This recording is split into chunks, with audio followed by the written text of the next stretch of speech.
ce vlog un musée, l'Opéra de Sydney à Tenerife, de la gastronomie locale. C'est trop bon, c'est délicieux. Et surtout, un room tour. Moi, c'est Natacha. J'aime voyager sur tous les continents.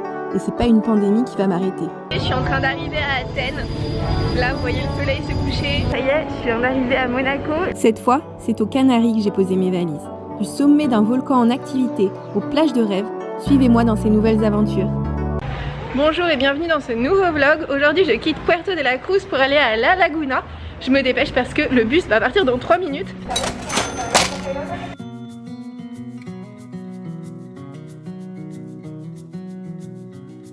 Le trajet entre La Laguna et Santa Cruz se fait sur une 6 voies parce qu'en fait ce sont deux énormes villes. Il faut savoir que les Canaries sont extrêmement densément peuplées, beaucoup plus que la France.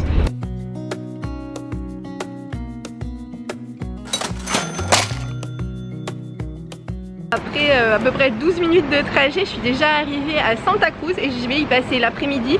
Je vais visiter tout le centre-ville. Apparemment il y a énormément de choses à faire, donc ça va être une journée un peu dense. La gare routière de Santa Cruz est vraiment gigantesque, c'est-à-dire qu'il y a des tunnels qui n'en finissent pas. Et regardez derrière moi, c'est le hall de la gare. Il est tellement grand.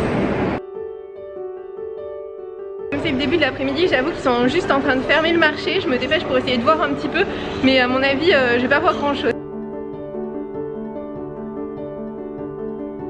Il y avait un stand qui vendait de l'huile d'olive, un stand qui vend des épices typiques des Canaries. Il y a un vendeur de glace, un vendeur de spécialités libanaises et un vendeur de viande. Il y a une cafétéria où vous pouvez manger en terrasse tranquillement au milieu du marché. Une polleria, en fait c'est un magasin spécialisé dans tout ce qui est poulet.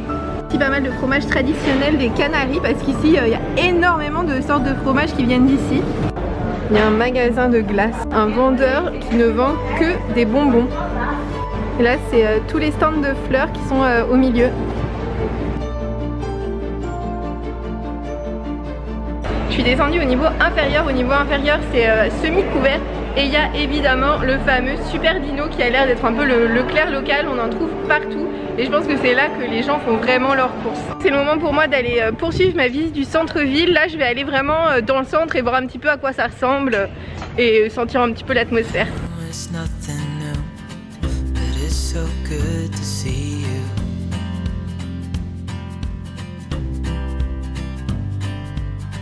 We do this every day, and I'm still so amazed by you. Cette ville me laisse vraiment perplexe parce qu'on a l'impression qu'elle est à moitié abandonnée. Il y a plein de bâtiments comme vous voyez fermés, tout ce qui est en métal c'est rouillé, la peinture s'écaille, c'est... Je sais pas, en fait je suis peut-être dans le mauvais quartier, je vais continuer à visiter et je vais voir s'il n'y a pas un meilleur endroit en fait.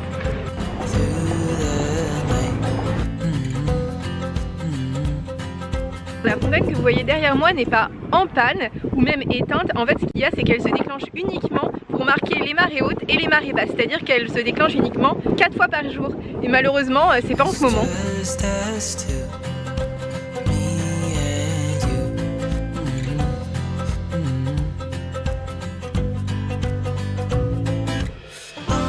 Alors ici les magasins en fait ouvrent de 10h à 14h puis de 17h à 20h. C'est vraiment l'heure espagnole. À Santa Cruz il y a une énorme rue hyper ombragée parce qu'en fait les arbres de la rue forment comme une sorte de canopée et tout autour il y a des terrasses de resto, c'est hyper agréable. Tout un tas de bâtiments très jolis qui ont l'air vraiment très chic avec des balcons en fer forgé et il y a aussi, il y a tout un quartier où c'est pas terrible mais il y a vraiment tout un quartier où ils sont bien rénovés et c'est hyper vivant. Alors que là je suis dans la pire heure puisqu'il est quasiment 4 heures. Et à 16h clairement ici tout le monde fait la sieste, en tout cas les gens ne sont pas dehors parce qu'il fait beaucoup trop chaud.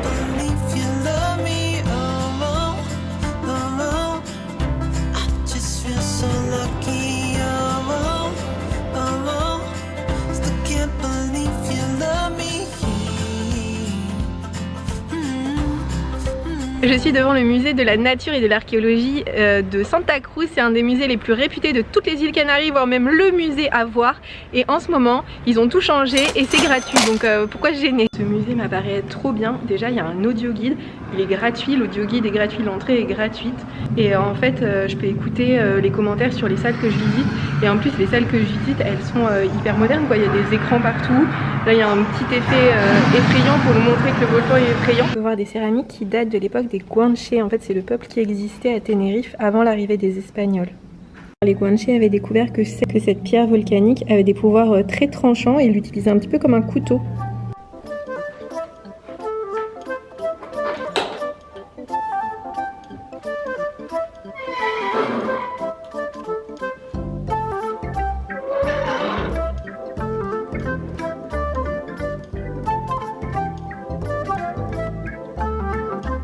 Voir toute une collection d'espèces endémiques, c'est-à-dire des reptiles ou des mammifères qui sont venus du continent il y a des millions d'années et qui se sont transformés dans une espèce autonome.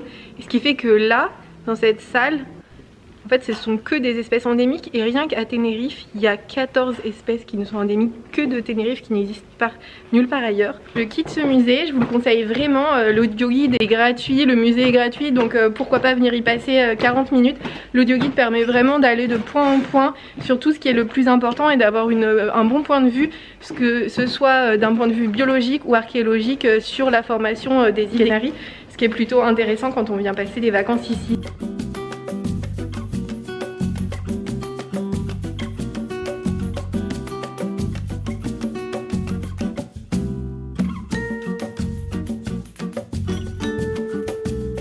Alors il est temps pour moi de retourner à La Laguna et de quitter Santa Cruz. Mon avis sur Santa Cruz, c'est que c'est une jolie ville, on peut y passer une très bonne après-midi. Cependant, si vous avez peu de temps sur Tenerife, il y a vraiment des choses beaucoup plus intéressantes à faire et beaucoup plus typiques et beaucoup plus exceptionnelles là, mais par contre on peut quand même y passer une très jolie après-midi, donc venez si vous avez le temps.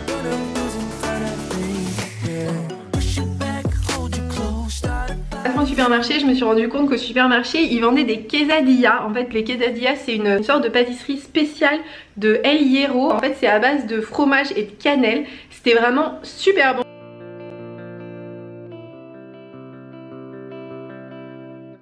Je me promène dans les rues de La Laguna, je vais à quelques points d'intérêt, mais il faut quand même être honnête que ce centre-ville est extrêmement agréable, il est piéton et j'ai l'impression que le point d'intérêt c'est toute la ville tellement elle est jolie. Comme dirait le Lonely Planet, on dirait un musée à ciel ouvert de l'architecture canarienne et effectivement tout est beau.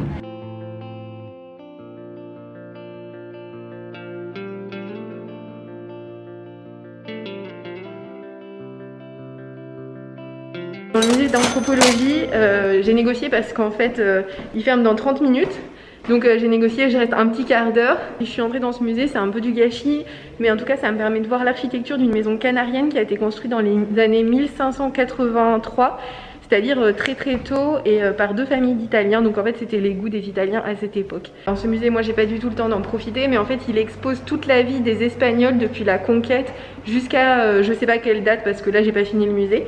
Voilà, donc si c'est quelque chose qui vous intéresse, venez. Par contre tous les panneaux ne sont qu'en espagnol, mais apparemment il y a un audio guide et je sais pas du tout s'il existe aussi en français. Cette maison n'a rien à voir avec les autres, elle a l'air tellement menaçante, on croirait un château hanté et pourtant son patio est trop mignon. Et voici la gigantesque cathédrale de La Laguna avec deux dragonniers devant et construite en partie en pierre volcanique, on peut voir le noir.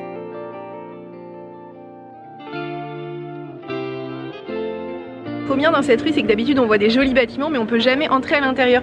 Sauf que là les plus jolis bâtiments ont été reconvertis en musée, en église, en librairie et du coup on peut entrer dans plein de bâtiments super jolis et du coup on peut découvrir ce qui se cache derrière et ça c'est encore mieux.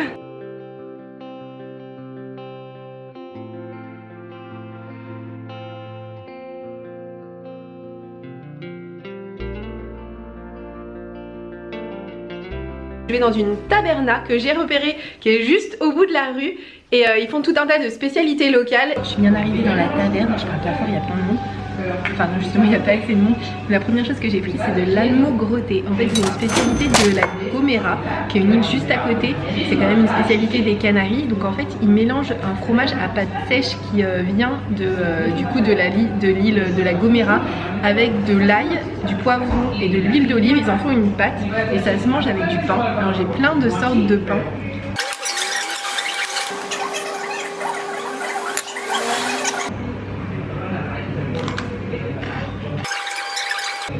C'est trop bon. En fait le fromage est délicieux. Le fromage qui sert de base est vraiment trop bon. Et ensuite il y a le goût des poivrons et c'est légèrement pimenté. Il y a un petit peu d'ail et c'est trop bon.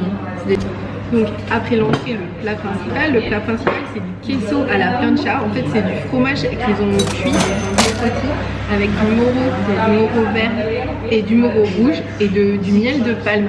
Et en fait ça c'est vraiment traditionnel des Canaries, vous ne pouvez pas en manger ailleurs. Vert, il est à base de poivron vert et de coriandre ou de persil. Alors là il est vraiment à base de coriandre. Et le coriandre, le moro rouge est à base de, je sais pas si ça se sent, est à base de piment et de poivron rouge. J'aime tellement le moro rouge, c'est incroyable. Je suis de retour chez moi, c'est donc la fin de ce vlog. J'ai adoré le nord de Tenerife, c'était vraiment génial. En tout cas, merci de l'avoir regardé jusqu'ici. N'hésitez pas à le liker si vous l'avez aimé et à vous abonner pour voir celui de la semaine prochaine. Bienvenue dans ce room tour de mon appartement à La Laguna. Cet appartement est gigantesque, je sais pas combien de mètres carrés il fait, mais il est hyper grand. Alors on va commencer tout de suite par l'entrée. L'entrée, il y a tout un petit meuble comme ça, avec notamment des prospectus qui permettent de savoir quoi faire, notamment des randos, etc. Donc c'est quand même pas mal. Il y a un petit meuble pour les chaussures et même des parapluies mis à disposition par l'autre. Ensuite, dans cette pièce, on a une table où on peut manger à 4 avec une télévision, des jolis cadres de chaque côté. Et, ah oui, très important, la vue. Alors voilà la vue. Je suis vraiment en plein cœur de La Laguna et j'ai vu sur tous les vieux toits, ce qui est vraiment très cool. Ensuite il y a un salon avec un fauteuil, une table basse, un super beau canapé. Franchement il est super à la mode, en velours et tout, il est trop beau. Ensuite on a ici une première pièce qui est, bah alors je ne sais pas comment on fait pour l'allumer, hop, qui est la chambre des enfants, car ce sera pas ma chambre, avec des lits doubles et un gigantesque placard, mais vraiment gigantesque, et il a aussi des couvertures en plus au cas où on meurt de froid. Voilà, et de quoi faire du repassage. Hop, ouh. Ensuite on a la cuisine dans le couloir, donc la cuisine avec un super grand frigo, un évier, bon là c'est toutes mes provisions que j'ai déjà achetées, une plaque, un micro-ondes, un grille-pain. On a ce super concept du, de l'étagère en fait qui a des trous et du coup vous pouvez faire égoutter votre vaisselle directement, et là c'est pareil. Regardez comme les placards sont pleins, ils sont vraiment pleins. Il y a de quoi préparer à manger avec quelques condiments, de la vinaigrette, etc. Là, attendez, il y a un de ces placards. Non, c'est celui-là. Regardez cette collection de cuillères en bois. Je sais pas ce qu'on compte faire avec ça. Il y a des petits essuie-mains pour quand vous vous lavez les mains. Un bar avec 2 tabourets. Là, on continue par la salle de bain, qui est plutôt genre très spacieuse, très grande, etc. Ce qui est vraiment bien, c'est qu'il y a une machine à laver. Et ça c'est très cool parce que pour laver son linge c'est mieux que le faire à la main, c'est plus agréable. Et là bien sûr, pour finir, la chambre parentale, ma chambre. Parce que j'ai pas d'enfant dans l'autre, mais bon, je vais quand même dormir là. Le lit est comme super grand, super joli. Là, ici, il y a une petite coiffeuse devant la lumière naturelle s'il vous plaît. Et là, ce que j'adore, alors j'aimerais pas du tout avoir ça chez moi, mais j'adore quand c'est pour quelques jours, c'est pendre mes vêtements comme ça. J'adore voir mes vêtements quand ils sont pendus. Alors voilà, ça par contre c'est le contenu entier de ma valise pour tout mon séjour à Tenerife. Et là il y a un petit banc où vous pouvez placer votre valise avec évidemment des jolies lampes. Et donc ça donne ça la chambre. Donc voilà, c'était le room tour. Il fait déjà 3 minutes 30. Enfin je crois que je suis très rapide quand même dans les room tours.